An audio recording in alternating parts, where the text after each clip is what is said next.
सीधे लेके चलेंगे आपको विधानसभा, जहां बजट सत्र का आज दूसरा दिन है। राकेश हमारे साथ बने हुए हैं। राकेश, इस समय आप है, आपके पीछे जो दिखाई दे रहे हैं वो विपक्ष के विधायक शायद नजर आ रहे हैं, हाथों में तख्तियां हैं। जानकारी चाहेंगे आपसे। तो बिल्कुल देखिए, बीजेपी के तमाम विधायक धरने पर मौजूद हैं और मसला पुराना ही है इनका कि बाबूलाल मरांडी को नेता प्रतिपक्ष का दर्जा मिले, और इसको लेकर बीजेपी के जो विधायक हैं वो आज प्रोटेस्ट कर रहे हैं। सदन के बाहर हाथों में तख्तियां लेकर वो प्रोटेस्ट कर रहे हैं। ये कह रहे हैं तख्तियों के माध्यम से कि लोकतंत्र की हत्या बंद करो, सदन की मर्यादा कायम करो। और कल ही जब बीजेपी विधायक दल की बैठक हुई थी जिसान, उस वक्त ही ये तय हो गया था कि इस मसले पर बीजेपी जो है वो सदन के अंदर और सदन के बाहर सरकार को घेरने जा रही है।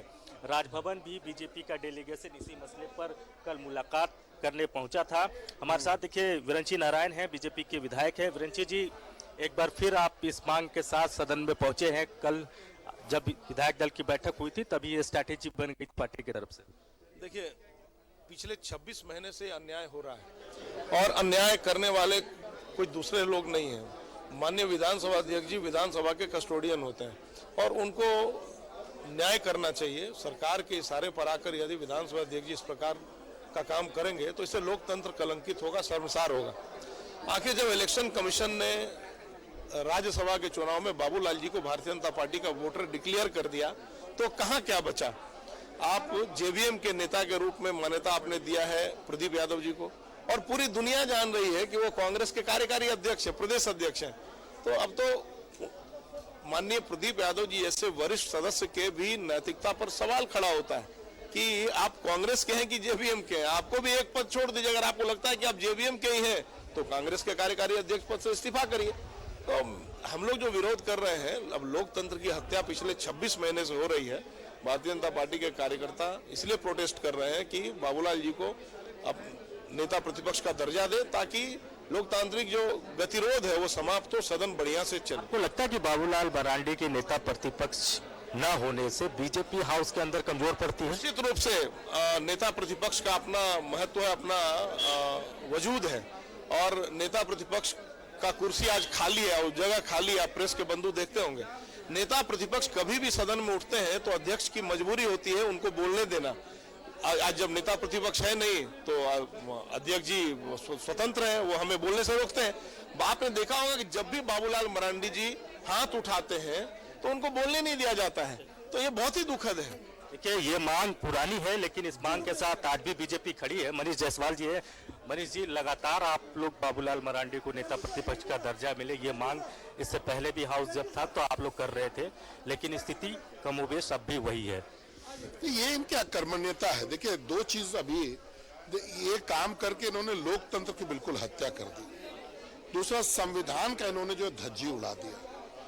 तो ये कोई रॉकेट साइंस नहीं है जिसमें कि 2.25 साल लग जाए निर्णय लेने में। ये तो आपके टाइम में भी लगा था जब बाबूलाल विपक्ष में थे। तो मैं तुलनात्मक अगर आप करेंगे तो किसी ने अगर कोई काम किया हो तो जरूरी है कि वही काम आप भी करें। और नेता प्रतिपक्ष को दर्जा नहीं देने से कई एक संवैधानिक पदों पर नियुक्ति नहीं हो पा रही है, सूचना आयुक्त नहीं हो पा रहे हैं। मैं तो कहूंगा कि जितना जरूरी सदन में नेता का होना है उतना ही जरूरी नेता प्रतिपक्ष का होना भी है। बीजेपी भी हाउस पे कमजोर पड़ जाती है क्या नेता प्रतिपक्ष न होने से? नहीं, आप देखिए, अगर कैप्टन नहीं हो तो डेफिनेटली गेम में अंतर पड़ता है। और केवल ये सरकार यही बेईमानी नहीं कर रही है। स्पीकर साहब माननीय बाबूलाल मरांडी जी बहुत सीनियर लीडर हैं, पूर्व के मुख्यमंत्री रहे हैं। वो जब बोलना भी चाहते हैं, हाथ खड़ा करते हैं बोलने के लिए, तो भी उनको बोलने की अनुमति नहीं दी जाती है। तो आप कहीं ना कहीं ये सरकार भय खाती है बाबूलाल मरांडी जी से, और वो चाहती नहीं है कि सदन में उनकी उपस्थिति हो। इसीलिए ये सारा कहीं सरकार के बहाने स्पीकर को भी घेरने की कोशिश जिसान की जाती रही है बीजेपी की तरफ से। और आज भी ये कहा जा रहा है कि स्पीकर जो है वो भी सरकार के इशारे पर काम कर रहे हैं। यही वजह है कि 2 साल से ज्यादा का वक्त हो चला है लेकिन बाबूलाल मरांडी को नेता प्रतिपक्ष का दर्जा अब तक नहीं मिला है। और कहीं ना कहीं बीजेपी को ये महसूस किया। ये तो पार्टी से जुड़ा मुद्दा हो गया, बाबूलाल मरांडी को नेता प्रतिपक्ष बनाया जाना। झारखंड के भी कई ऐसे मुद्दे हैं, क्या इन मुद्दों को बीजेपी उठाने वाली है जो जनहित के मुद्दे हैं? बिल्कुल, देखिए जो जनहित से जुड़े मुद्दे हैं, चाहे भाषा का जो विवाद आया है, उस पर भी बीजेपी के जो तेवर है वो आक्रामक है। और आप देखेंगे आज से चूंकि हाउस जो है सुचारू रूप से चलेगा, तो आज बीजेपी का तेवर हाउस के अंदर में क्या होता है ये देखना बड़ा दिलचस्प होगा। इसके अलावा लॉ एंड ऑर्डर का मसला है, मॉब लिंचिंग से जुड़ा हुआ मामला है, ऐसे तमाम मसले हैं जिस पर बीजेपी जो है वो सरकार को घेरने जा रही है।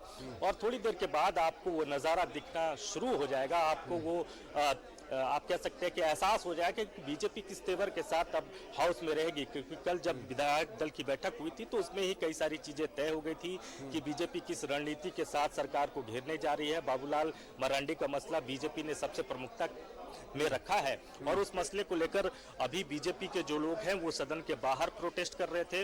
उम्मीद की जा रही है जो तेवर है बीजेपी के विधायकों का कि कमोबेश इसी तरीके का नजारा आपको हाउस के अंदर भी नजर आएगा। जिशान, नेता प्रतिपक्ष पहला मुद्दा और दूसरे जनहित के मुद्दे भी जिसे लेकर आज कहीं ना कहीं हंगामेदार जो है बजट सत्र देखने को मिल सकता है। आप बने रहिएगा हमारे साथ, हम आपसे फिर जुड़ेंगे और तमाम जानकारी लेंगे। राकेश, फिलहाल बहुत बहुत शुक्रिया आपका वहां की तस्वीर दिखाने के लिए।